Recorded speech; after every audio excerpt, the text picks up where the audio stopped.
Wilder. I am not your type. Oh, God, it's not just you, it's everyone. Let go! I know about you. I know about Toby. I know about the architect.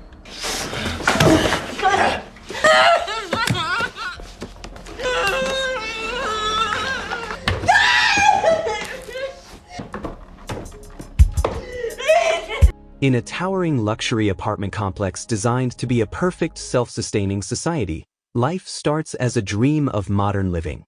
But when power failures, food shortages, and rising class tensions spread through the building, the dream turns into a nightmare. As chaos erupts floor by floor, neighbors become enemies and the line between civilization and savagery disappears. What begins as a vision of paradise descends into brutal survival inside the high-rise. The film opens by depicting a series of buildings that stand resolutely adjacent to one another.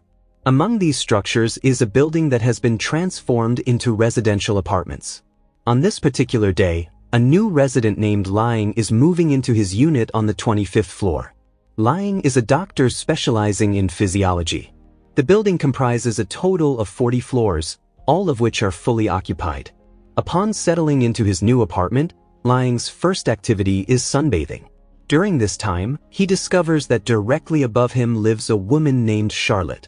Charlotte is a single mother residing with her son, without the presence of a father figure.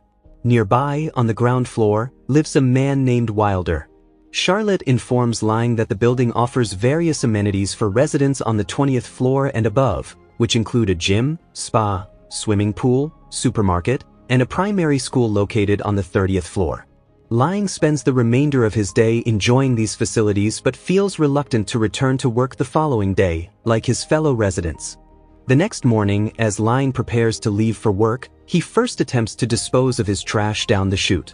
He finds it frustrating to learn that large garbage bags are prohibited from being discarded in this manner. Nevertheless, he disregards the rule and proceeds to dump his bag, prompting a reprimand from a janitor named Robert. Robert explains that Lying has blocked the garbage chute, which will create issues for the other tenants. Later, Lying arrives at the physiology school where he instructs students on performing facial surgeries. During the class, one student, Monroe, faints due to the graphic content. Later in the day, Lying attends a party hosted by Charlotte, where he meets Helen, Wilder's wife, who is expecting a child. To Lying's surprise, Helen appears unconcerned about Wilder's flirtations with Charlotte. Ultimately, Charlotte rebuffs Wilder's advances and shows interest in Lying, who is significantly younger. This interaction hints at the peculiar nature of the building's residents. Helen and Charlotte then casually invite Lying to join them for a swim.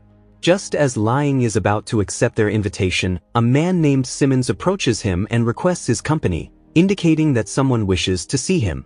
With no alternative but to comply, Lying follows Simmons to the top floor.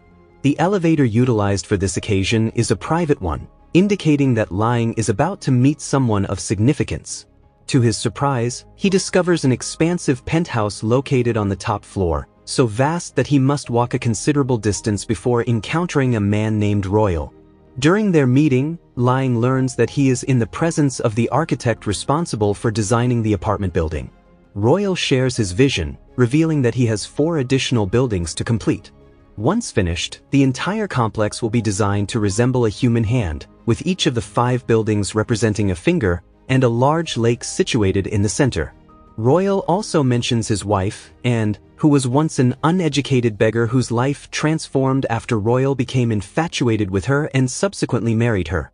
Upon further questioning, Lying discovers that he is not the only tenant who has had the opportunity to meet Royal. Royal explains that only residents of the 25th floor and above are granted access to his presence. Those who have met him are also invited to attend a dinner party he hosts for select guests. Later that evening, Lying makes arrangements to meet Charlotte. However, their plans are interrupted by Toby, Charlotte's son, who suddenly rushes in search of his mother. Toby is cared for by a nanny named Laura, a tenant from one of the lower floors whom Charlotte has employed. As days pass, we see Lying attempting to match a color for his bedroom wall to that of the sky. Lying then visits the supermarket on the 30th floor to purchase a few items. Shortly thereafter, he inadvertently encounters a celebrity named Jane. When she offers him her autograph, Lying, not recognizing her, politely declines and proceeds directly to the cashier. Meanwhile, special guests begin arriving at the building for Royal's party. Due to the high electrical consumption in the building, maintenance has become neglectful of the tenants on the lower floors, who are now experiencing power outages. Unfortunately for Lying, the party has an 18th century theme, leading guests to ridicule him for not adhering to the dress code.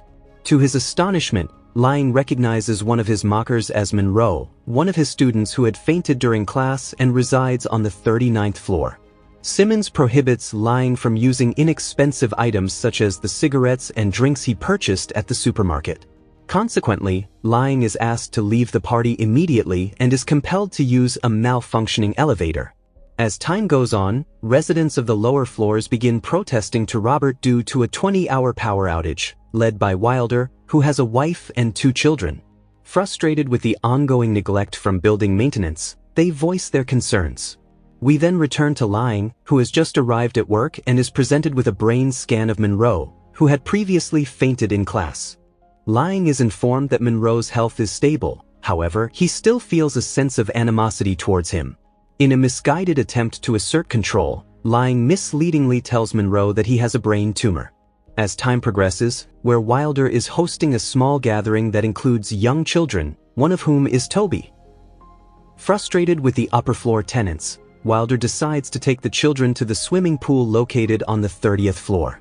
Despite lacking the authority to access this amenity, he insists on entering. Compounding the situation, this social divide further fuels Wilder's determination to disrupt the gathering. Disregarding the potential consequences, he proceeds to create chaos with the children in tow. In a shocking display of his pent-up resentment, he also harms a dog he encounters in the pool. The situation escalates as the electrical supply in the building proves inadequate. In this critical moment, Royal's intervention is urgently needed. However, he is conspicuously absent, leaving the tenants in conflict with one another. Following the turmoil at the pool, residents from the lower floors celebrate their perceived victory by throwing another party. During this event, Wilder attempts to flirt with Simmons' wife, leading to an altercation in which Simmons is assaulted by Wilder. Meanwhile, in a tragic turn of events, Monroe chooses to take his own life by jumping from the 39th floor, a decision that reflects his despair upon hearing about his supposed brain tumor. Lying is left grappling with guilt, having not foreseen Monroe's drastic action. After the previous night's party, while many lower floor tenants are still recovering from exhaustion, Lying remains active and engaged in exercise. Unbeknownst to most, Royal is so engrossed in his own projects that he has disregarded the updates provided by Simmons. As a result of his negligence and singular focus on personal ambitions, conditions within the apartment complex continue to deteriorate. The food and water supplies are neglected, cleanliness has declined, and tensions among tenants have reached a breaking point. At this juncture, Wilder grows suspicious about the absence of police or medical personnel to investigate Monroe's suicide and resolves to expose the injustices occurring within the high-rise. He questions how no authorities have arrived to address the situation. The narrative then shifts to Simmons and several upper-floor tenants who are conspiring together. They have been voicing their frustrations regarding the chaos and depletion of food supplies since Wilder's incident. Despite these challenges, they remain committed to preserving the existing hierarchy within the building and plan to visit the building's supermarket in search of provisions. Royal's men then go down and accuse Wilder for instigating the chaos, before beating him. Lying, on the other hand, has a fight with a man over a can of paint, which ends with the man lying weak on the floor, and Lying successfully taking home the can of paint. After the chaos at the supermarket dies down, Simmons decides to dump the unconscious Wilder among piles of trash.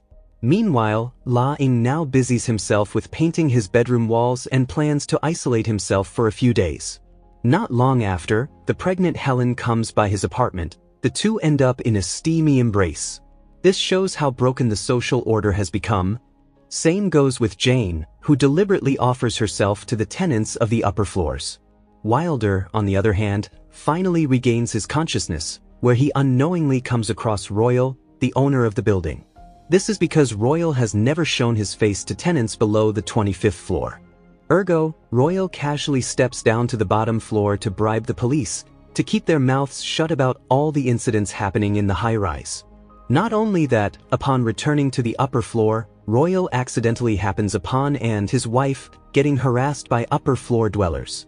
On the other side of the story, Wilder decides to visit the room of one of Royal's servants.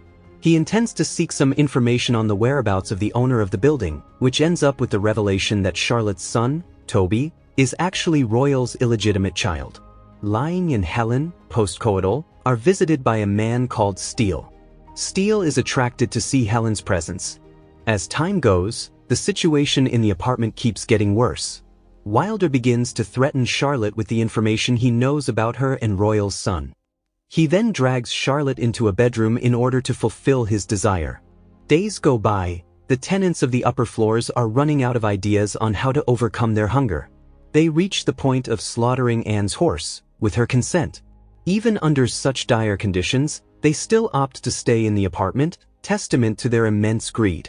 The individuals involved opt to sacrifice another being, reminiscent of how the tenants on the lower floors have grown indifferent to one another's welfare.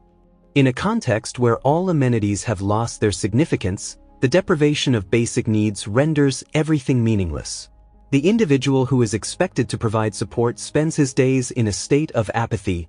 Later in the day, Helen gives birth with assistance from several individuals who remain composed amidst the chaos. Meanwhile, her husband continues to pursue his agenda, searching for Royal's whereabouts. In a turn of events, Lying receives an invitation to dinner from Royal, accompanied by Charlotte. It is revealed that the dish served to them that evening is prepared from Anne's horse. At this juncture, Royal suggests to Lying that the disintegration of the high-rise may serve as a catalyst for change, potentially leading residents toward a new beginning. Following dinner, Wilder successfully infiltrates the top floor and confronts Royal in the garden, demanding that he admit to orchestrating the turmoil and inequality. Wilder accuses him of hiding behind women and children before shooting him. However, Wilder is not regarded as a hero by the women present and ultimately meets his demise at their hands while Toby observes the scene through his kaleidoscope. With Royal's death, the previously established social hierarchy collapses, as his followers are also eliminated by the remaining residents. Meanwhile, Anne and the other women express their joy in caring for Helen's newborn. From that point forward, Lying envisions constructing a new way of life in the next high-rise, one that would undoubtedly surpass its predecessor. Yet this ambition appears to be a mere fantasy, as Lying seems to have descended into madness, speaking in the third person and conversing with the building. After preparing the remaining food, he lies down with Charlotte, contemplating that what has transpired will inevitably repeat in the second tower of the development. The film concludes with Toby listening to a radio broadcast featuring Margaret Thatcher, asserting that where state capitalism exists, political freedom can never thrive. Thanks for watching. If you are new, don't forget to subscribe for more of these recaps. Until next time, have a nice day.